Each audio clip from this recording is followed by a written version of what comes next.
Hi, you're watching part 2 of an 8-part series about the Igavania or Metroidvania genre Castlevania games. This one is about Circle of the Moon.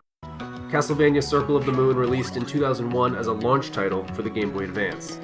Being a launch title made by a third party means first and foremost that this game was rushed. This is something we'll see continue throughout this series. Circle is the only game in this list developed not by Koji Igarashi and his team at Konami Computer Entertainment Tokyo, but instead by Konami Computer Entertainment Kobe.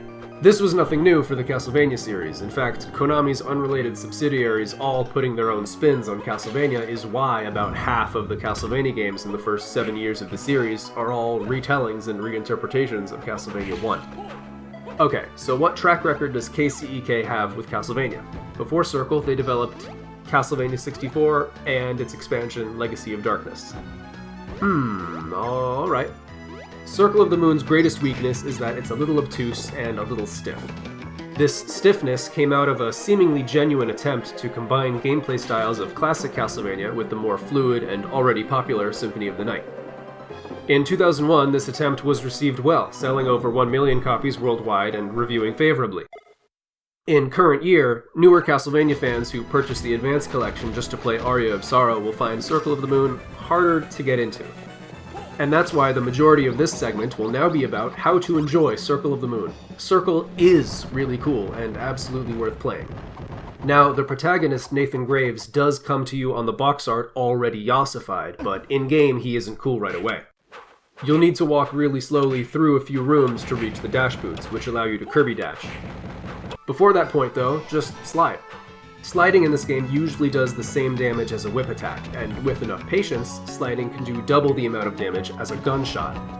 The other vitally important thing right at the start of the game is to kill enough Skeleton Bomber and Bonehead enemies to get randomly dropped Mercury and Salamander cards. The random number generator can, if it feels like it, make this take way longer than it's supposed to.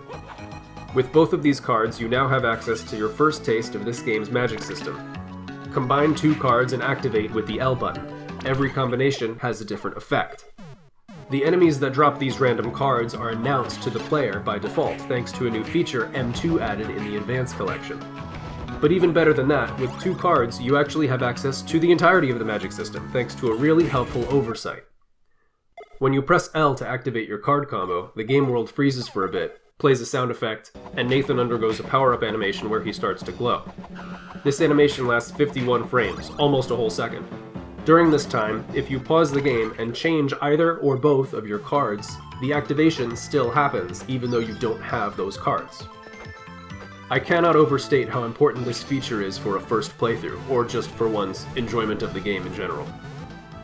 It's fun to experiment and see what you can find, but you can also simply look up a chart to see what's possible.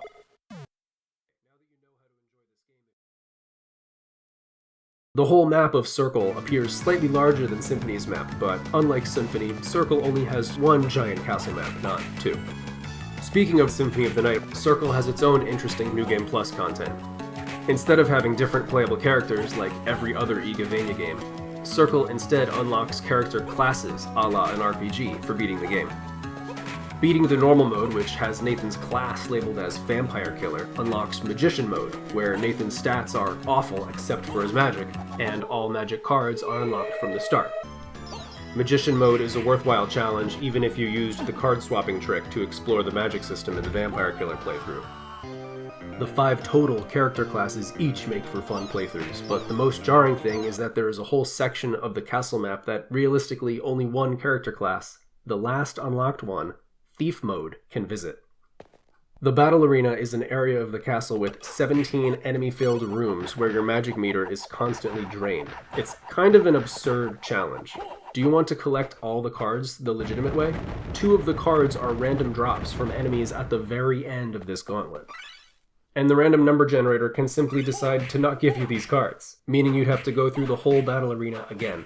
The Thief Mode playthrough is the only one with access to not only the best armor, which are all rare enemy drops, but also plenty of randomly dropped health potions and magic potions. If you use a magic restoring item in the battle arena, you can use some magic before it quickly drains away, which is near required for getting through the battle arena. Considering a fair amount of the player base of this game will want to get 100% map completion, it's wild that the battle arena is so effective at shutting down that desire. So that's Circle of the Moon. It's a weird one. I like it. Give it a try, especially if you own it but haven't yet. If you have played it, try the randomizer. It's a lot of fun. Thanks for watching, and subscribe to see the next part, a video about the next game, Harmony of Dissonance. Harmony of Dissonance came out only 15 months after Circle of the Moon, also for Game Boy Advance, and it's once again by Iga and his team at Konami Computer Entertainment Tokyo. They want to put a Symphony of the Night-like experience in your pocket.